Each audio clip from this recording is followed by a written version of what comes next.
Oreproia, Hidana Shemo.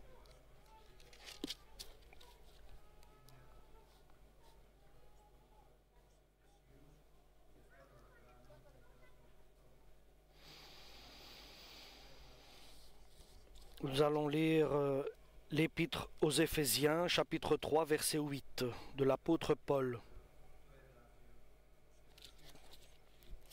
Chapitre 3, verset 8. Je suis le moindre de tous les croyants. Pourtant, Dieu m'a accordé cette faveur d'annoncer aux non-juifs la richesse infinie du Christ.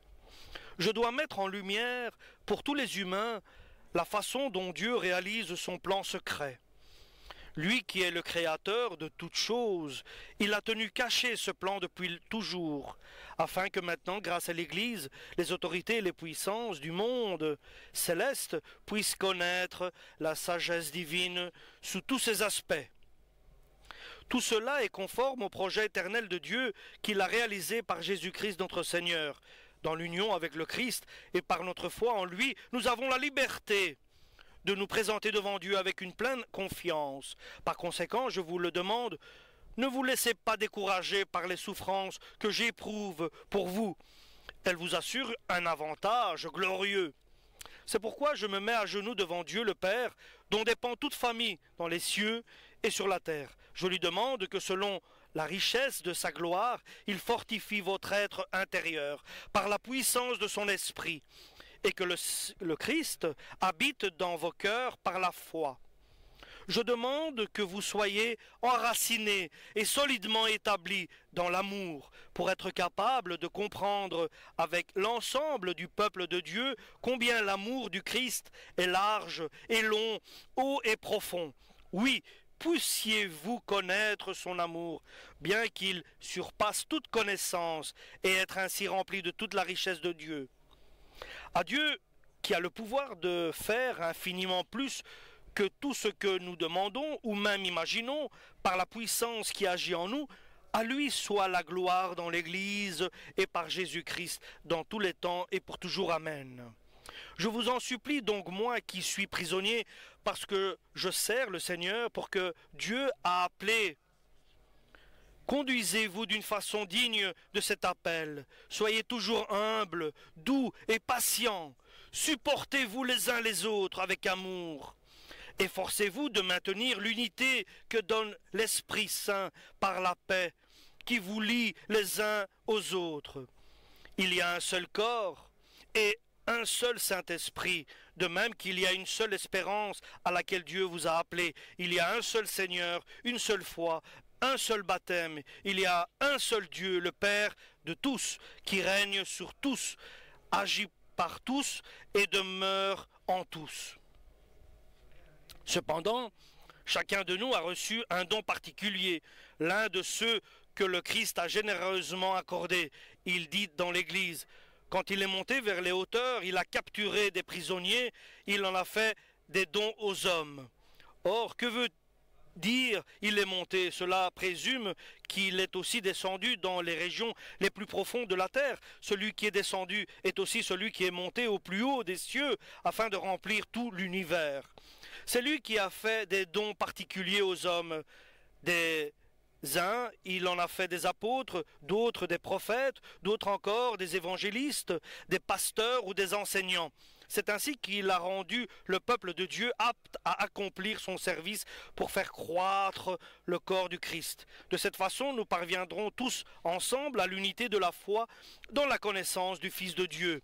Nous deviendrons des adultes dont le développement atteindra à la stature parfaite du Christ.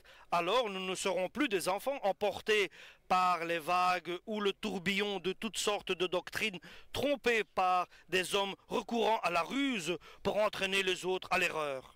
Au contraire, en proclamant la vérité avec amour, nous grandirons en tout vers le Christ, qui est la tête. C'est grâce à lui que le corps forme un tout solide, bien uni par toutes les articulations dont il est pourvu. Ainsi, lorsque chaque partie fonctionne comme elle doit, le corps entier grandit et se développe par l'amour.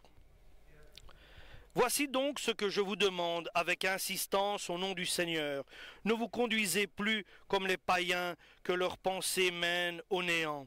Ils refusent de comprendre. Ils n'ont aucune part à la vie qui vient de Dieu, parce qu'ils sont complètement ignorants et profondément endurcis. Ils ont perdu tout sentiment de honte. Ils se sont livrés au vice et commettent sans aucune retenue toutes sortes d'actions impures. Ce n'est pas là ce que vous avez appris au sujet du Christ. Vous avez certainement entendu tout ce que le concerne. Amen pour la parole du Seigneur. La parole du Seigneur révèle comment réfléchissent, pensent les brebis du Seigneur. L'apôtre Paul donc nous dit, en commençant par un moi, le plus petit des saints de Dieu, c'est ainsi qu'il voit sa personne, l'apôtre Paul. N'es-tu pas l'apôtre des nations, bien sûr qu'il est? N'es-tu pas celui que Dieu a choisi pour qu'il fasse des merveilles et des miracles par toi? Oui, mais ce qu'il voit en lui, il voit des personnes saintes. Ce que l'apôtre Paul voit autour de lui, des personnes saintes, sanctifiées par le sang de Jésus, par la parole de Dieu et la force du Saint-Esprit. Et il voit sa personne infiniment petit, parce que ça c'est l'esprit de la brebis, de l'agneau du Seigneur, qui vit parmi d'autres agneaux. Il est bon, il est juste, il est faible, et il voit autour de lui, dans la bergerie, dans la cour, il voit que lui-même, il est le plus petit. Et celui qui se sent le plus petit, le plus bas, le moins que rien, c'est lui qui court derrière son pasteur. Lorsque quelqu'un se sent important et grand et fort, il n'a pas très besoin de son pasteur et de son berger.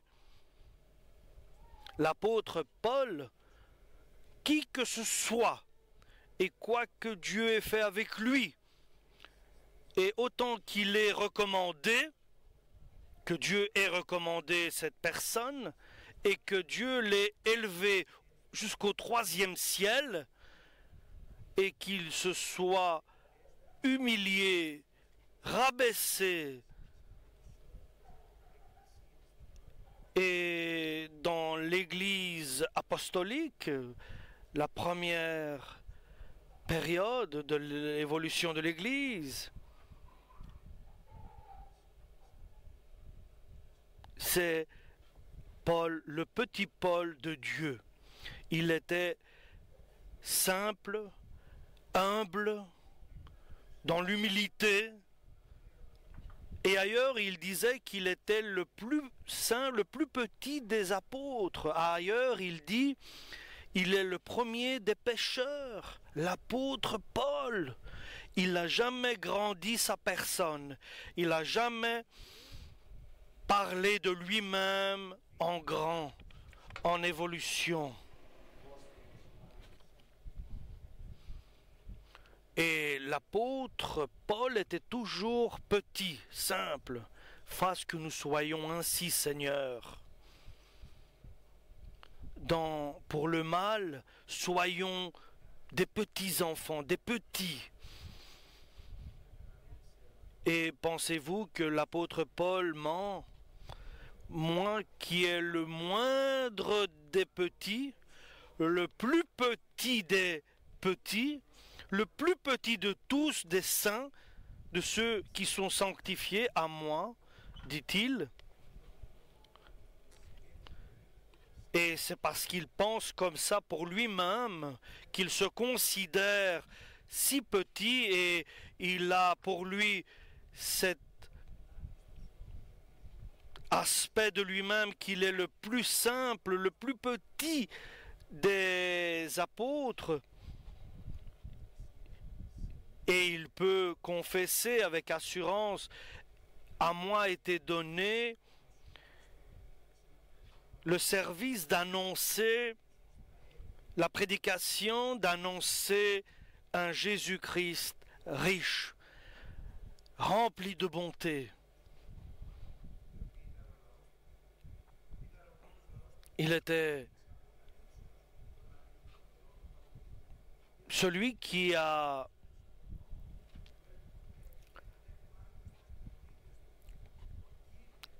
connu un Dieu qui parlait à son peuple. Et l'apôtre Paul a vu en Jésus-Christ qu'il n'aurait pas pu imaginer un Dieu qui aime ceux qui sont dans la boue, ceux qui sont dans la misère, et les a établis en leur donnant le même héritage qu'avait le peuple d'Israël, les peuples qui étaient païens, qui étaient idolâtres, ont changé, se sont transformés, ont accepté Jésus-Christ, Dieu le Père, et de la même manière, ils reçoivent ce que Dieu a promis par Dieu le Père Jésus-Christ. Tous les peuples qui acceptent Jésus sont devenus des enfants de Dieu. Ceux qui étaient des chiens, comme on les appelle dans l'Évangile, ceux qui vénéraient des idoles, sont devenus des enfants de Dieu, car ils ont abandonné l'idolâtrie et ils se sont tournés vers le vrai Dieu, l'Éternel, le Tout-Puissant. Et l'apôtre Paul exprime ce qu'il a compris et qu'il vit en voyant les païens, en voyant ceux qui ne sont pas israéliens croire en Dieu. Il est devenu l'apôtre des nations. Et Dieu m'a donné cette grâce d'être le prédicateur, de parler à ceux qui n'avaient pas la foi au vrai Dieu, ceux qui ne croyaient pas en Dieu le Père, à ceux qui étaient des satanistes, eux qui n'avaient aucune relation avec Dieu. Il m'a donné la grâce, le service de leur annoncer la richesse de la bonté de Dieu et de leur révéler quelle est la relation, l'unité et ce que Dieu, la prévoyance que Dieu a pour chacun. Et Dieu a ce secret qu'il avait prévu pour libérer chaque personne qui était attachée, liée, enchaînée au diable. Et il nous a libérés par cette parole. C'étaient des idolâtres, des non-croyants, des incrédules. Ils étaient misérables. Et pourtant, Dieu, ceux qui étaient loin, il veut les rapprocher comme nous et nous préparer pour le royaume céleste. Et toi, que tu te sens le plus simple, le plus petit des sanctifiés, qu'il te donne cette grâce et que tu sois au service de la gloire de Dieu. Comment? Avec l'existence de l'Église. Là où il y a un rassemblement de croyants qui est l'Église, donc l'Église ce n'est pas les briques du bâtiment, mais les frères, les sœurs, et la sagesse de Dieu par laquelle la destination était préparée pour les hommes a été donnée à tous. Elle était prédestinée, cette parole, à tous. Dieu a donné le pouvoir par Jésus-Christ avec assurance d'entrer, avec certitude devant le trône de Dieu. Nous avons ce droit de venir vers Dieu le Père, de rencontrer le Père Tout-Puissant, le Dieu, de prier et d'arriver au trône. Et pensez, qui étais-je avant de me sacrifier à Dieu, de me donner à Dieu, et Dieu se révélait à moi. Avant tout cela, avant que je sois ce que je suis, nous révèle que avant la fondation du monde, il m'a prédestiné à être saint et pur devant lui par l'amour qu'il a en moi, vis-à-vis de moi. Si j'aime mon proche, comme l'apôtre Paul nous dit, imitez-moi comme moi j'imite Jésus-Christ, aimez-vous les uns les autres, aimez son prochain. Et l'apôtre Paul a tout donné pour ceux qui étaient loin, qui étaient les nations. Et ça, c'était sa mission. Donc ainsi, chers frères et sœurs, il est d'être dans l'étonnement. Comment Jésus nous a appelés, nous a rassemblés ici tous ensemble pour pouvoir transférer sa richesse et sa force par Jésus-Christ à ceux qui ne sont pas encore sauvés. Donc nous avons reçu de la part de Jésus de l'amour que nous devons transmettre à ceux qui sont au dehors de l'Église. Nous devons appeler, amener, annoncer la bonne nouvelle. Et il nous a été donné d'annoncer la bonne nouvelle. Il y avait la grâce de Dieu, mais nous ne la connaissions pas. Et lorsque nous avons cru, quelqu'un nous a parlé, nous avons accepté, et la gloire de Dieu nous a été révélée. Et Dieu nous a donné la renaissance. Et le Christ nous a rassemblés dans son Église. Et maintenant, nous connaissons la grâce de Dieu. La grâce de Dieu nous a été révélée. Et aujourd'hui, c'est par la volonté de Dieu que nous sommes ici.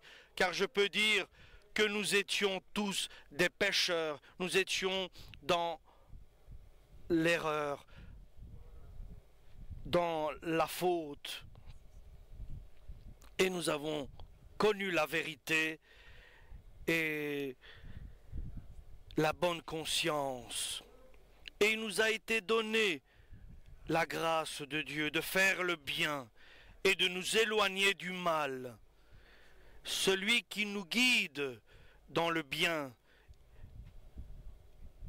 Et il nous enseigne à ne pas accepter l'injustice et les désirs de ce monde, les querelles, les vengeances, les amertumes, les mauvaises intentions, tout cela, nous devons le rejeter. C'était une erreur, c'est faux. C'est contre nous-mêmes, c'est un préjudice à nous-mêmes si nous utilisons ces méthodes.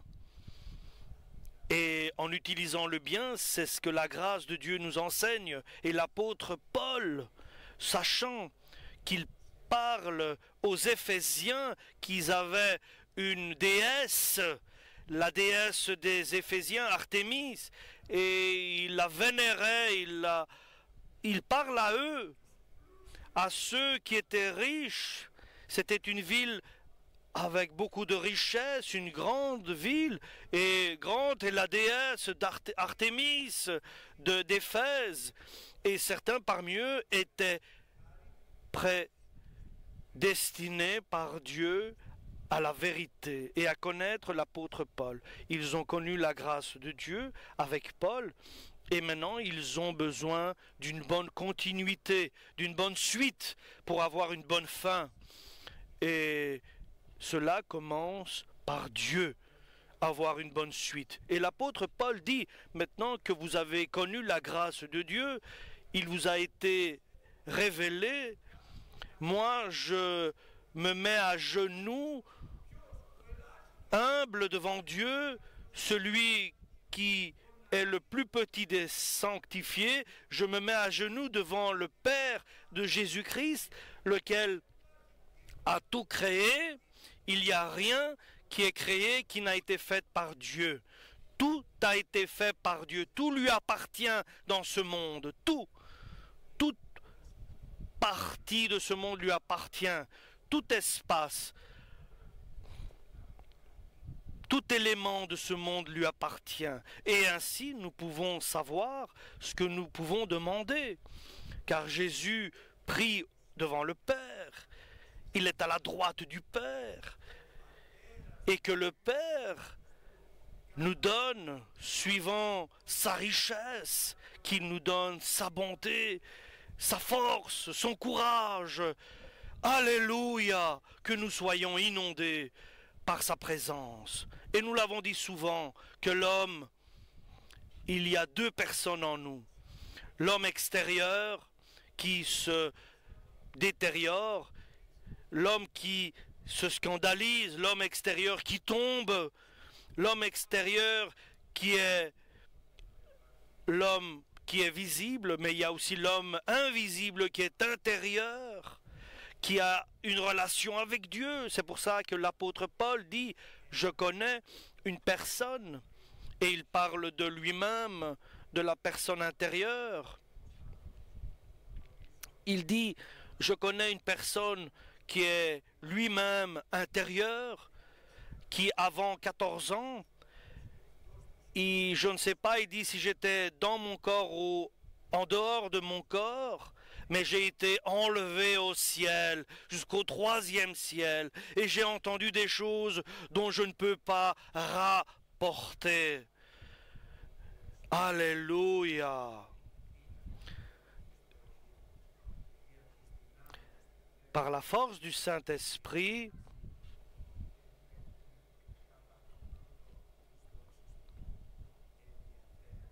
il s'intéresse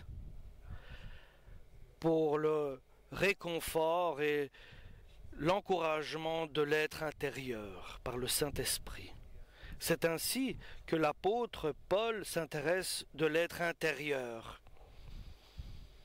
Est-ce que tu t'intéresses pour l'être intérieur qui est éternel ou pour l'être extérieur qui est provisoire, qui est une image qui se ternit, qui vieillit, qui va à disparaître, ou bien pour l'être intérieur qui va être éternel, l'homme extérieur qui se détériore et qui s'effrite, pour lequel tu t'intéresses. Si tu t'intéresses pour l'homme intérieur, cela se voit, car tu vas vers Dieu pour qu'il te parle. Tu vas dans ta chambre, tu te mets à genoux et Dieu te parle. Est-ce que tu fais cette approche? Est-ce que tu vas vers Dieu le Père pour avoir une relation avec lui dans la prière? Alléluia! Ou bien, pourquoi pries-tu? Tu pries pour les biens de ce monde? Ou bien tu pries pour être béni dans les cieux? L'apôtre Paul nous dit, il prie pour chacun de nous, et l'Esprit Saint prie pour nous aussi, pour que nous puissions nous tenir dans la foi. Alléluia. Pour que puisse demeurer par la foi en l'être intérieur que nous sommes, le Saint-Esprit, la présence de Dieu. Si tu ne deviens pas le trône de Dieu, Jésus ne viendra pas demeurer en toi. Tu dois être le temple de Dieu. Dieu frappe à la porte. Jésus frappe à la porte. Celui qui écoute ma voix et ouvre la porte, je rentrerai en lui et je mangerai avec lui et nous dînerons ensemble et je le bénirai. Donc acceptons Jésus dans notre cœur, ouvrons notre cœur, ne soyons pas endurcis.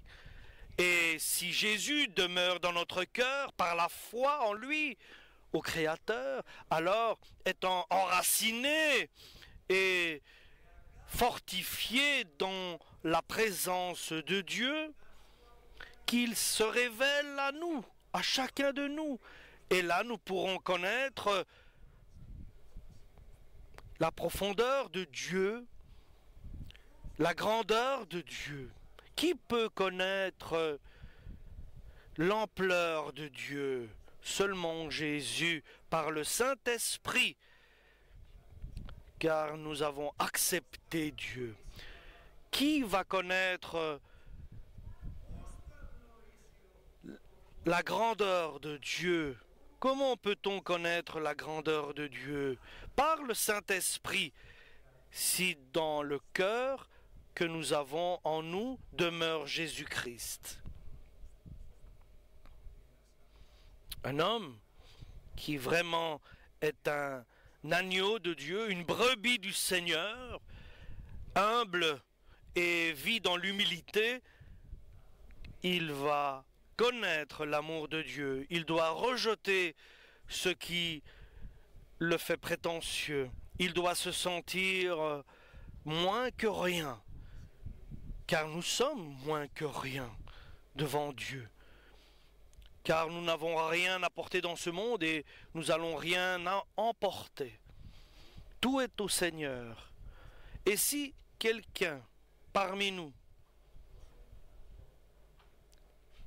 pense avoir quelque chose, il doit se regarder dans la glace, dans le miroir pour voir qui il est et rechercher Dieu. Nous devons vivre l'amour de Dieu. Nous devons vivre l'amour de Dieu. Et alors, nous serons remplis de la présence de Dieu. Parce qu'en Christ demeure toute la plénitude divine en Dieu, de Dieu. Et à toi, par Jésus-Christ et le Saint-Esprit, en marchant sur le chemin, le parcours du disciple de Dieu, toute la plénitude divine peut demeurer en toi, dans ton corps. Comme dans la première Église apostolique, comme l'apôtre Pierre, nous savons que par son ombre couvrait les malades et ils étaient guéris. Alléluia! Ils étaient libérés des mauvais esprits. Et avec certains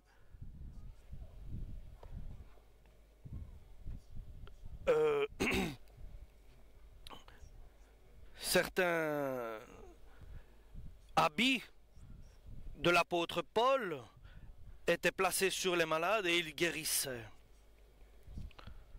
Et après ces révélations de l'apôtre Paul, qu'il exprime avec étonnement et il les décrit et il nous les révèle, qui est une parole de Dieu, et il s'approche de nous, et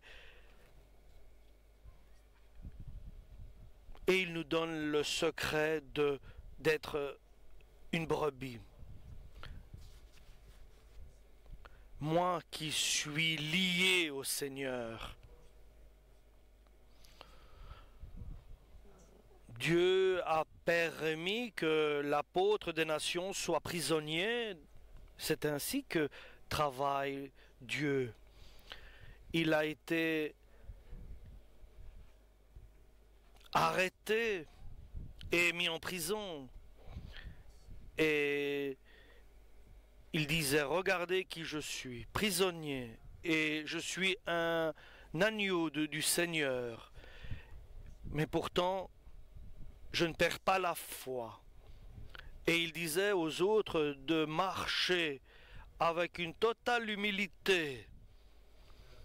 Aujourd'hui, nous voyons bien clair le caractère de la brebis qui est à côté du bon berger, avec une totale humilité. Frère, devant ta femme, sœur, avec une totale humilité devant ton mari, soyons humbles les uns aux autres, avec ton collègue, avec tous, soyons humbles et ayons de l'humilité et de la patience. Ça, c'est l'agneau du Seigneur. Soyons indulgents. Qui peut dire qu'il avance avec une totale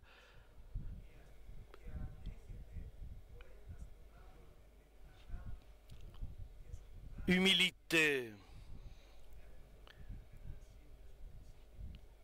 Qui peut dire qu'il est ainsi? Celui dont le Seigneur est le bon berger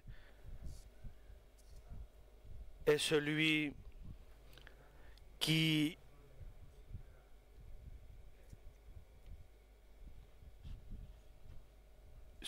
se sent vraiment le plus petit des agneaux. Veux-tu devenir le plus humble des agneaux, le plus simple des agneaux, des brebis? Et nous disons Amen. Nous voulons être dans l'humilité, Seigneur. Nous voulons nous sentir que nous n'avons aucune valeur personnelle et que c'est toi qui viens en nous et qui nous donne la vie. Si nous diminuons notre personnalité, autant Dieu prendra la place et nous grandira. Nous devons nous rabaisser et Dieu va grandir en nous. Alléluia. Jésus nous le dit autrement. Celui qui veut être grand, il doit être le serviteur de tous.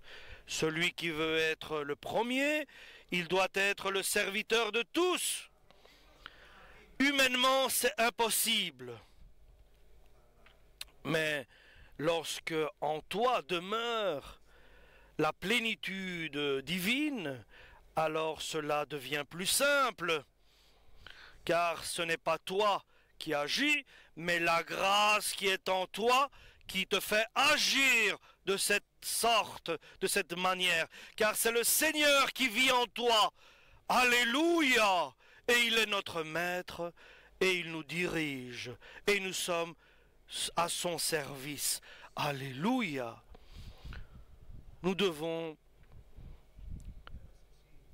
être celui qui est le plus petit des agneaux, le plus petit des brebis, et ainsi Dieu qui demeure en nous est glorifié par notre comportement.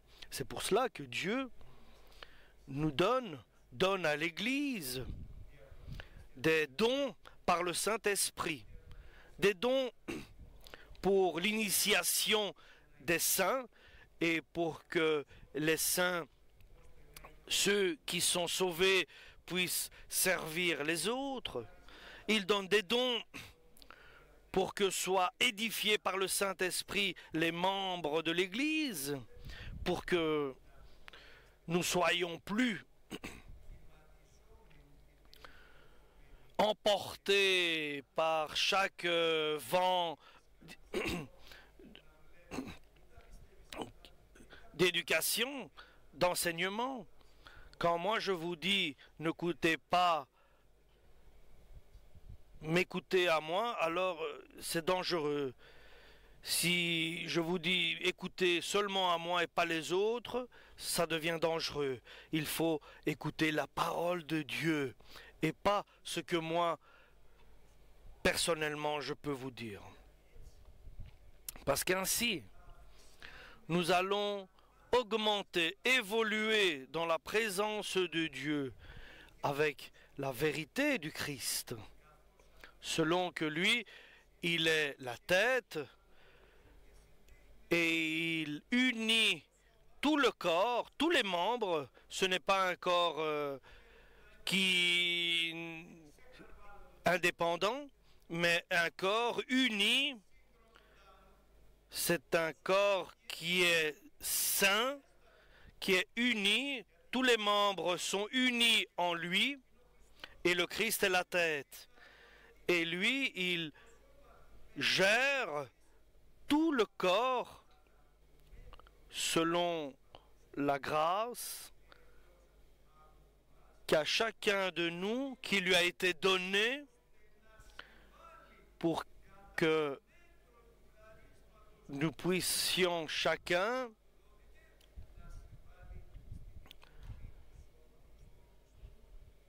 mettre sa présence dans l'unité de l'Église, dans l'édification de l'Église. Donc, nous sommes personnellement un membre. Tu peux être une main, un pied, une oreille du corps.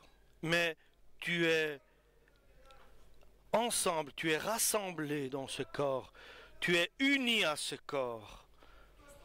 Il y a la bouche, les yeux, et l'important c'est la tête. C'est par le Christ que viennent toutes les directives. Un corps qui est uni, qui est dirigé par le Saint-Esprit. Et c'est une personnalité, la fiancée de Jésus. Nous devons tous nous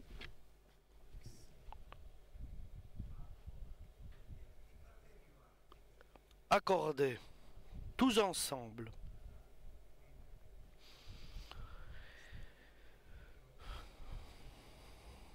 et si un membre s'éloigne du corps, il se libère et il n'a pas de fruit. Il n'est pas fertile car il s'est découpé, il s'est retiré de l'union avec le corps. Mais libérez-vous l'ancienne personne selon que vous étiez avec vos mauvaises intentions et vos mauvais désirs et revêtez-vous le nouvel homme, la nouvelle personne qui a été fait par Dieu. Et ça c'est un membre saint de l'Église qui s'est revêtu de l'habit de Dieu et qui prend soin, qui s'occupe de l'évolution de l'Église par la grâce qu'il a reçue.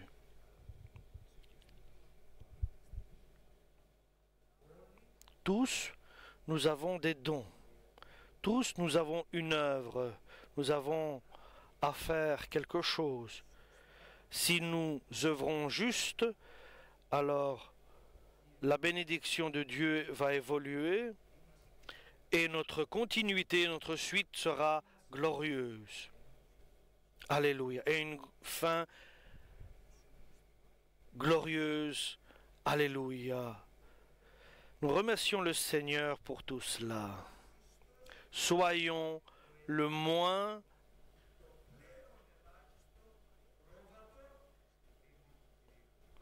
que rien de l'Église.